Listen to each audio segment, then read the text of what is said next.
For context, I'm 21F. My boyfriend is 22M, and my roommate is 27F. I am still in whiplash after what happened last night when my boyfriend came over. For some context, I've been renting this room since January, so I'm still fairly new to everyone's routine. I have a total of 3 other roommates. For the most part, everyone is very respectful of each other's space, privacy, boundaries, etc. That's why I still can't believe what occurred last night. I had my boyfriend, Ricky, over because it was his off day and we just finished working out and had dinner together. We were trying to find a good movie to watch, ended up watching Spaceman. It's absolutely amazing 10/10. The roommate in question is Callie. Her room is directly across from my room, with the bathroom right in between us. The first half of the issue starts when my boyfriend goes to use the bathroom. Right as he's leaving, she's trying to open the door and says that she left her glasses inside. She is only wearing a towel wrapped around her because she showered not too long ago. This is important to the second part. Ricky gets out quickly and comes back to bed with me. Tells me about it and I just brush it off because the towel was wrapped around her. No big deal to me, but keep in mind that she's nearly walked in on me before when Ricky was staying over. Like the door is closed, she knocks and doesn't wait for an answer and tries to open it. Now the second part of the incident is when I have to use the bathroom. We're watching Spaceman and I have to use the bathroom an hour in. As I'm leaving my room, I see that her door is cracked and I barely have time to react when she also steps out of her room wearing nothing. The towel that was wrapped around her prior was now only hanging in front of her. I fully saw her breasts and pubic area, so I know she wasn't wearing like Skims or something. She sees me, says oh, and I'm just in shock and I say something like oh, do you want to go first? I go back in my room and tell Ricky what happened. Now, I already have my opinions on why that happened and why she did what she did. My question is, what the hell do I do about it? Is the best course of action to confront her? I'd personally love to avoid any conflict because again, I've only been living with them for a couple months and I think having a convo about seeing her naked is very uncomfortable for the both of us. One solution Ricky said was that we go to the bathroom together from now on, but I know that's not exactly plausible because he has to use it much more often than I do. I really don't know how to go about having that conversation if I even need to have it, so any advice you have for me, I would really appreciate. Another question too, is it wrong for me to feel like she's possibly done it on purpose? She has made it clear she's very single and described my boyfriend as her type, white with tattoos and in the Navy. She talks to our other roommate how she's been striking out and hasn't been late in a while. There's a lot of other context where she said notable things about me and that had me scratching my head. Update 1. Okay, so here's the update for my situation. I've tried to make this as concise as possible. Just know that I am gobsmacked by what our third roomie, Elena, has told me. I texted her yesterday while we were both at work to see if it's normal for that to occur. Elena said we would talk later in the evening and we did. To start off with, Callie is 37, not 27 as she has told me. Even the Facebook ad for the room said everyone is in their 20s. Come to find out that's not true. Good on her because she did look older, just not 37 older. Elena has been a roommate with Callie for much longer than me. She's communicated to me her shock that it happened and said Callie is more often than not drunk as hell. She's an alcoholic and last night when Elena and I had our convo, Callie was drinking in her room, stumbling around and broke the shower rod in the bathroom. Elena said that Callie was drunk the night that she come out naked. And our fourth roommate, Tyler, who is a male, also saw her naked when she was going into the bathroom because he was in the kitchen. From what he said, he has never seen her exposed like that. Callie, Tyler and I share the bathroom, so no, her being a nudist is not a thing. Elena also confirmed that what happened was not a normal experience and that she had never seen Callie this bad before. Some things Elena mentioned also point to Callie being low-key a pick-me. Elena has said that whenever she has a conversation with Callie, she's always talking about these potential guys she's talking to, these sailors who are hitting her up and lots of military guys in general. I noticed this as well when she talks to me.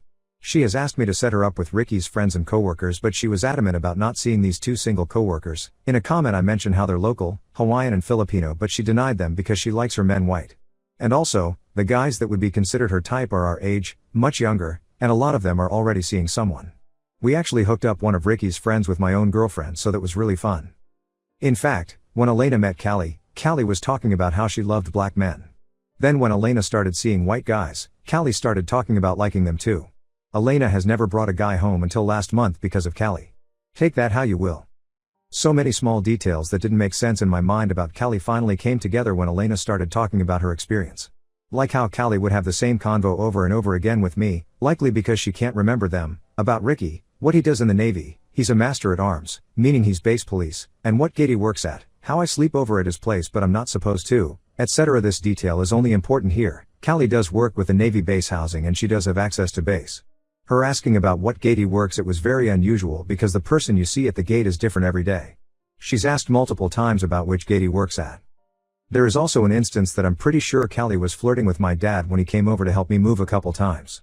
And afterwards, she said how I should let her know if my dad is coming because she didn't know that day. The next time I texted that I was coming to move, she was wearing a red strapless bodycon dress.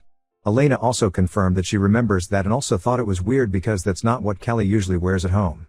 Everyone tells me my dad is a good-looking guy, I just don't see it. Elena, who's been renting here the longest, has said that she is able to kick Callie out but expressed that she feels bad due to her not having anywhere to go. After confiding in Elena, she's agreed to initiate the convo about what happened the other night. Perhaps I will update on that later if it's substantial enough. For the people saying I'm insecure or trying to be controlling, I am comfortable and confident in my relationship and body.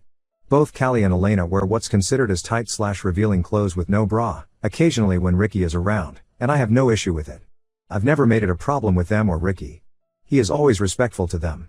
The issue is with the fact of nudity, when she has never done this before according to Tyler and my own knowledge.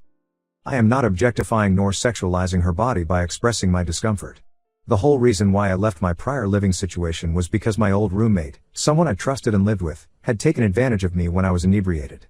When I saw her naked, I was in a shock that was similar to when I was assaulted and I just backed out of there as fast as I could. I have told Callie what happened to me so she knows the situation. For those saying to have a threesome, Ricky has been very clear he is not interested in that with anyone and I do not see myself consenting to that seeing as I'm straight. Maybe it's some of y'all's wet dream but we can live without it, thank you very much. I mentioned in a comment but Ricky only comes over a couple times a week due to our conflicting schedules. He typically will stay over Wednesday and or Thursday night and I'd stay with him at his place Friday and Saturday nights. I've asked my roommates prior to moving in if it is okay to have overnight visitors and they were completely okay with it. Also, he lives on base and I'm not able to go on and off without a sponsor or ID. Our routine for me to stay over is that I leave my car in a safe neighborhood, he picks me up off base and then we go on base together. Doing that throughout the work week would be difficult because he starts at 4 and I have the typical 9 to 5. For my comment about Spaceman, y'all have really never heard of subjectivity and opinions? Me and Ricky enjoyed it. Get over yourself. I am a steam fitter. But I've been at it for a while and I'm in supervision. With bonuses and incentives but not counting benefits I earn over $100 an hour. I also work out of town. I started doing that once the kids were old enough to take care of themselves with their dad at home. So when my youngest was in middle school and the oldest was a junior in high school. It is great. Our retirement savings are piling up and we have been able to splurge on the kids. And ourselves. My husband is upset however because I decided to pay for a cleaning lady.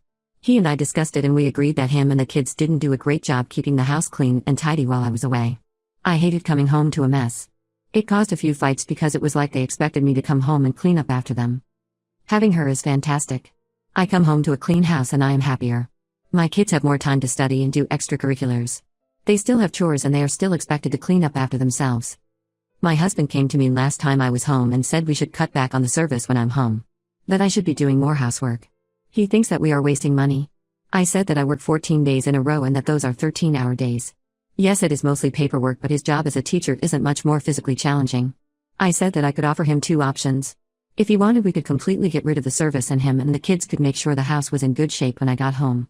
Or he could pay me my hourly rate to do extra housework when I'm on my days off. He is upset with me and insists that I'm being financially manipulative.